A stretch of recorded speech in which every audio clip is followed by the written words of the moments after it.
О, ролтын жеп отыр мына жерде. Мына жер мед колледждің общагасы емес па да? Осы общага кіріп көрсек қалай болады екен? Балдар көп шығар ішінде. Қай терезесінен кіреміз? Мына терезелері кішкентай екен ше. Міне мынау ғана дәу екен терезесі.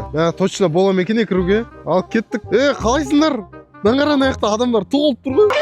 Балдар толып тұр. Құмақ. Әшейін кірдім. Просто кірдім. Жоқ, тиіспеңдер. Тиіспеңдер емес, шығам. Жиги, мен байқамай кіріп кеттім негізі. Мен общаганың іші қалай болатынын білмейді екенмін вообще ше. О, ролтын жеп отыр мына жерде. Ұстама, но мен ұстайын деп отыр. Но мен дронды ұстап ал. Жібер. Не деп отыр? Жіберші, брат, жіберші. Сындырып тастама, сындырма. О, мына жіберді. Адышы, дронды ұшырайын. Так, ема ұшты. Все, шығып кетемін, давайте. Мынаны бір ұрып жіберу керек дронмен ше. Бүкіл қарап тұрмаған ше. Оп, деп шығып кетейік. Болды, мына жерге кірмеймін енді вообще. Балдарды ұстап алады ғой дронды.